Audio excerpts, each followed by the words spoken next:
Hello students, तो कैसे हैं आप सभी।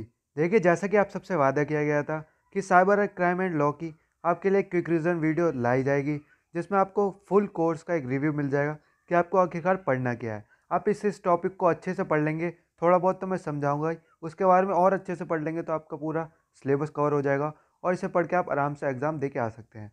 अब बात है, ये मेरे हैंड रिटन नोट्स हैं, इन्हीं को ही पढ़ के मैं एग्ज़ाम दे के आया था, तो आपके लिए काफ़ी यूज़फुल होने वाले हैं। ये पार्ट 1 होने वाला है, पार्ट 2 एक और लाया जाएगा जिसमें आपको एक डिफरेंट टाइप्स के नोट्स और दिखाए जाएंगे। आपको जो अच्छे लगे उस हिसाब से आप पढ़ सकते हैं। उससे पहले अगर आपने प्रीवियस ईयर की वीडियो नहीं देखी है साइबर क्राइम एंड लॉ की, तो चैनल पे अपलोड है, जाके वो देख लीजिएगा। इसके पहले कल ही अपलोड की गई थी। उसके बाद इस वीडियो पे आइएगा, फिर पार्ट 2 की वीडियो पे आएगा जो आपकी कल अपलोड की जाएगी। चलिए फिर वीडियो को आगे बढ़ाते हैं। अगर आप चैनल पर रहें तो प्लीज़ चैनल सब्सक्राइब कर दें और वीडियो को लाइक करते हुए जरूर जाएगा, क्योंकि जितना आप सपोर्ट दिखाएंगे उससे डबल सपोर्ट आपको मिलेगा। चलिए फिर वीडियो को आगे बढ़ाते हैं। साइबर क्राइम एंड लॉ ये सब्जेक्ट है जो बीकॉम प्रोग्राम के थर्ड सेम में आता है और बी कॉमर्स के फोर्थ सेम में आता है। तो दोनों के लिए सेम रहने वाला पैटर्न और सब कुछ, तो आप आराम से पढ़ सकते हैं दोनों स्टूडेंट। चलिए फिर आगे चलते हैं। देखिए, सबसे पहली बात, साइबर क्राइम एंड लॉ का सबसे पहले जो आपको बताया जाता है कि सबसे पहले डिफरेंस क्या है, कंप्यूटर क्राइम और साइबर क्राइम के बीच में क्या डिफरेंस है। देखिए, साइबर क्राइम है it incorporates any criminal acts dealing with computer and networks. मतलब ये ऐसा क्रिमिनल एक्ट है जो कंप्यूटर एंड नेटवर्क के बिना नहीं हो सकता। यानी कि हैकिंग, जो हैकिंग करते हैं या स्टॉकिंग करते हैं, वो सारा साइबर क्राइम के अंदर आना है। मतलब किसी की पर्सनल डेटा को उसके पास से निकालना। और उसी के डिफरेंट में आता है computer crime, use of computer illegal activity. मतलब इसमें हम बाहर की कोई चीज़ और नहीं निकाल सकते, सिर्फ वहीं बैठ के कंप्यूटर के जितने भी डेटाबेस हैं उनको हैक कर सकते हैं या उनके साथ गड़बड़ी कर सकते हैं। और ये किसके थ्रू होता है, ATIP, association of information technology parliaments. इतना आपको समझ में आ गया। इसको आपको और डीप में पढ़ना है तो आप पढ़िएगा, क्योंकि computer crime and cyber crime का कभी कभार डिफरेंस पूछ लिया जाता है। अब चलते हैं साइबर क्राइम के ऊपर, जो आपको फर्स्ट क्वेश्चन देखने को मिलेगा आपके एग्जाम में। तो इसके बारे में जितना भी आप इंफॉर्मेशन ले सकते हैं तो ले लीजिए। साइबर क्राइम क्या होता क्या है? It includes traditional crime connect through the internet, for example hate crimes, telemarketing and fraud and internet identity theft etcetera. मतलब ये इस टाइप के नोट से आप सिर्फ पढ़ भी लेंगे तो आपको समझ में आ जाएगा। अब आते हैं अगले पे, कॉन्वेंशनल क्राइम और ट्रेडिशनल क्राइम क्या है। It usually leaves traces of crime through either fingerprints और अदर फिजिकल एविडेंस। मतलब ये ट्रेडिशनल क्राइम है, यानी चोरी वगैरह होती है तो उसको कह रहे हैं। उसमें क्या होता है, जो सामने वाला चोर होता है वो कुछ ना कुछ अपने सबूत छोड़ के चले जाता है, फिंगरप्रिंट के थ्रू या फिजिकल एविडेंस। एग्जाम्पल, हेयर चले जाती है, फोटोस आ जाती है कैमरे में, वीडियोस आ जाती है, फिंगरप्रिंट आ जाते हैं। At one time one bank steal. मतलब इसमें चोर है। इसमें ये होता है कि जो ट्रेडिशनल क्राइम है, अब एक बंदा चोर है तो वो एक टाइम पे एक जगह ही चोरी कर सकता है। पर साइबर साइबर क्राइम में क्या होता है, वो एक जगह बैठ के 100 कंप्यूटर या 100 चीज़ों के अकाउंट या कुछ भी हैक कर सकता है। तो ये डिफरेंस है ट्रेडिशनल क्राइम में और साइबर क्राइम में। अब बात आती है साइबर क्राइम के इंपॉर्टेंस ऑब्जेक्टिव क्या है। देखिए, वेरी लिटिल एविडेंस, इसमें बिल्कुल एविडेंस छूटता ही नहीं है।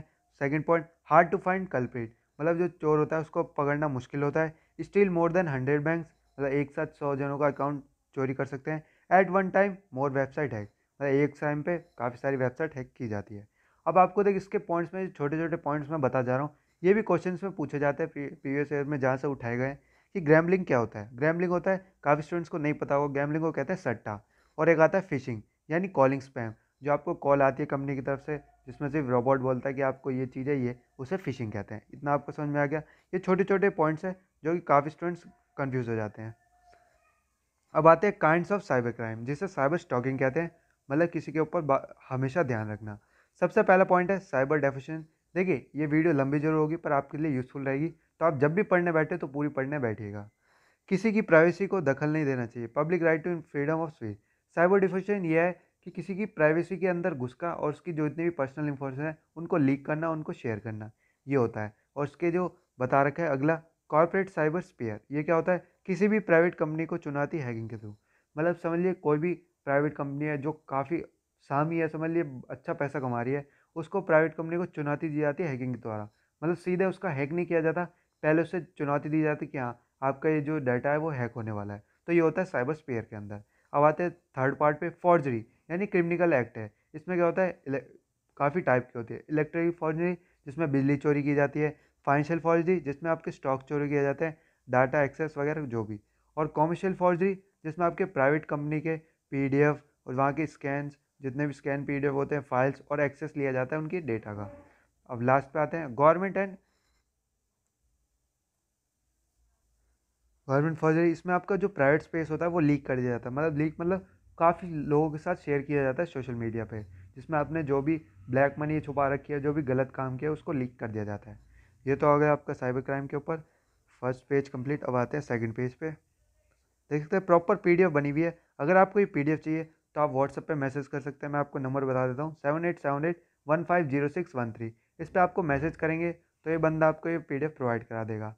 तो ये आपको डिस्क्रिप्शन में मिल जाएगा नंबर, आपको व्हाट्सएप पे लिख के hi cyber crime PDF file चाहिए, बस इतना लिख देना। अब आते हैं साइबर क्राइम और computer oriented crime involves a computer network. बिना कंप्यूटर नेटवर्क के साइबर क्राइम नहीं कर सकते, इतना ध्यान रखिए। Using a computer in a scheme to defraud, मतलब डिफ्रॉड किया जाता है। Modifying, damaging, using, disclosing, copying और टेकिंग प्रोग्राम्स और डाटा, यही चीज़ होती है। मतलब एक तरह से ऑब्जेक्टिव बता दिए या फीचर्स बता दिए उसके। अब आते हैं साइबर क्राइम लॉ क्या होता है, कि साइबर क्राइम से बचने के तरीके क्या हैं और लॉ क्या बनाया गया है कि साइबर क्राइम ना हो। It punishes unauthorise access of computer system and the internet with criminal intention, monetary benefits of criminal.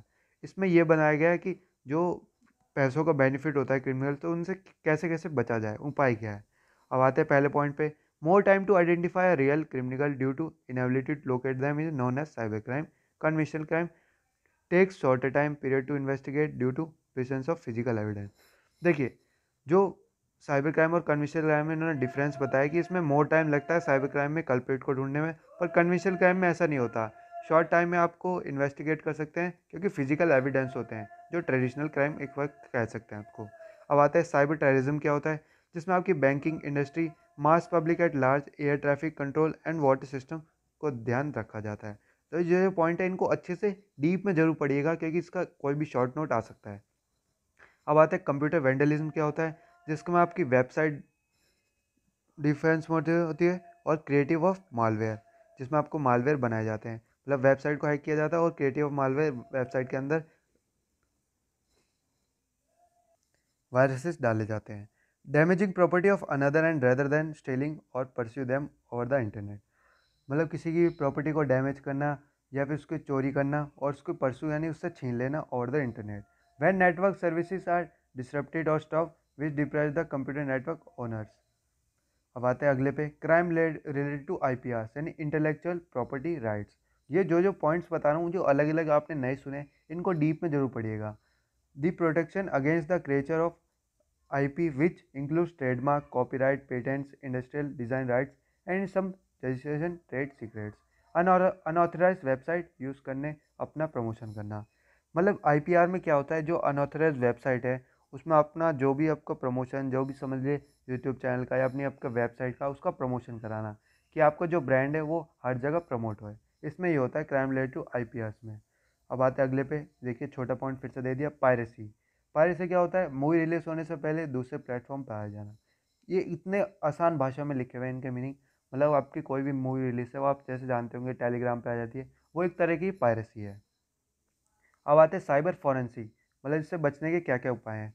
देखिए जो भी पॉइंट बता रहा हूँ इनके बारे में डीप में जरूर पढ़िएगा। दोबारा कह रहा हूँ, it is the application of scientific proven methods to gather, process, interpret and to use digital evidence to provide a conserve description of cyber crime activities. देखिए इसमें क्या है, ये एक तरीके की एप्लीकेशन है जिसमें एक मेथड और प्रोसेस है जो यूज़ करती है digital evidence to provide a conclusive description of cyber crime activities, मतलब जो आपका साइबर क्राइम हुआ है उसको ढूंढने में मदद करती है। जिसका डिजिटल एविडेंस है, सारी जो इन्फॉर्मेशन, समझ लिए आपका कोई बैंक अकाउंट चोरी कर लेता है तो उसका आईपी एड्रेस निकालना कि आपका कहाँ खोया है, या फिर कोई फ़ोन भी खो जाता है तो उसका आईपी एड्रेस निकालना, उसकी लोकेशन निकालना, वो आता है साइबर फॉरेंसिक के अंदर। Only for expertise and hard work investigation, मतलब ये सिर्फ एक्सपर्ट पीपल ही इसको कर सकते हैं और हार्ड वर्क चाहिए होता है इन्वेस्टिगेशन के लिए। And beyond the normal data collection, मतलब ये छोटे मोटे जो नॉर्मल डाटा कलेक्ट करते हैं उसकी तरह ही नहीं है। अब आते हैं इसी के पॉइंट्स पे। renders an opinion based upon the examination and make conclusion. Second point, opinion and report. He determines whether they are need for criminal, civil or other activities. Not a technical or not a legal. ये जो cyber forensic है ना ही पूरा technical है ना ही पूरा legal है, ये इलीगल भी है क्योंकि किसी का जो डेटा है उसको आप दोबारा चेक करो तो ये इलीगली तरीके से है।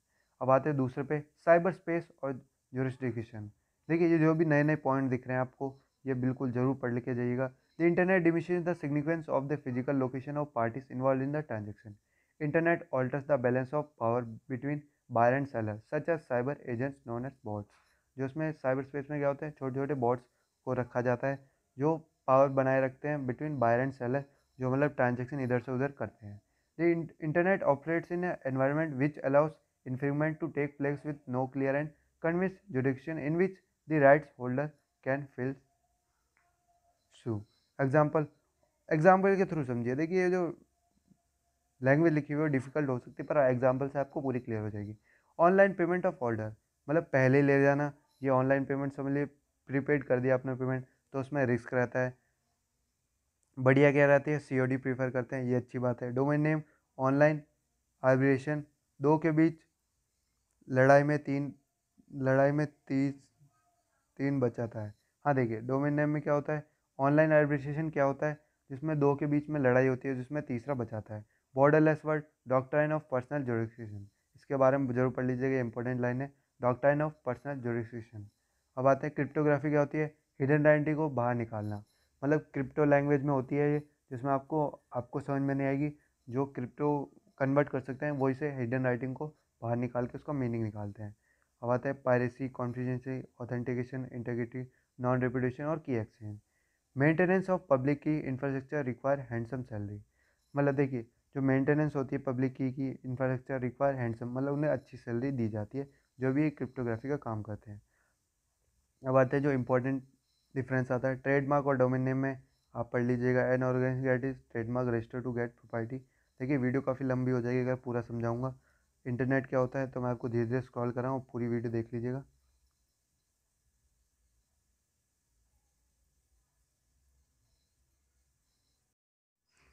इंटरनेट क्या होता है, ऐप्रानेट क्या होता है, आईकैन क्या होता है, बेसिक सर्विस ऑफ इंटरनेट क्या होती है, इलेक्ट्रॉनिक फॉर्म्स क्या होता है, ई कॉन्टैक्ट क्या होता है, ई गवर्नेंस क्या होता है, और ई गवर्नेंस में G2C government citizen, C2G citizen to government, C2B. ये जो छोटे छोटे पॉइंट लिखे हैं जरूर पढ़िएगा, ये एग्जाम में फंस जाते हैं. इलेक्ट्रॉनिक रिकॉर्ड क्या होता है, देखिए डिजिटल सिग्नेचर, इसे तो जितना रट सके रट लीजिएगा. ये इंपॉर्टेंट क्वेश्चन है, आएगा ही आएगा, लिख के ले लीजिए. जो मैंने लैंग्वेज लिख रखी है उस हिसाब से भी आप पढ़ सकते हैं. देख सकते हैं काफ़ी 2 पैराग्राफ में लिख रखा है. सेक्शन 36, 37, 38, 39, ये भी आप करके आ सकते हैं. IT एक्ट 2000, पब्लिक की प्राइवेट की. रेगुलेटरी फ्रेमवर्क, PKI क्या होता है, सेंट्रल गवर्नमेंट. देखिए ये डिफरेंस भी आप पढ़ सकते हैं. Certifying authority. हैश क्या होता है, वेरीफाई करना आइडेंटिटी को, किसी की आइडेंटिटी को वेरीफाई करना हैश कहते हैं. और पब्लिक की और प्राइवेट की का डिफरेंस जरूर पढ़ के जाइएगा. देखिए मैंने पूरा नोट्स आपको बता दिया, और अगर आपको नोट्स चाहिए तो आप व्हाट्सएप पे मैसेज कर सकते हैं, डिस्क्रिप्शन में नंबर मिल जाएगा. चलिए फिर वीडियो को ही ख़त्म करते हैं.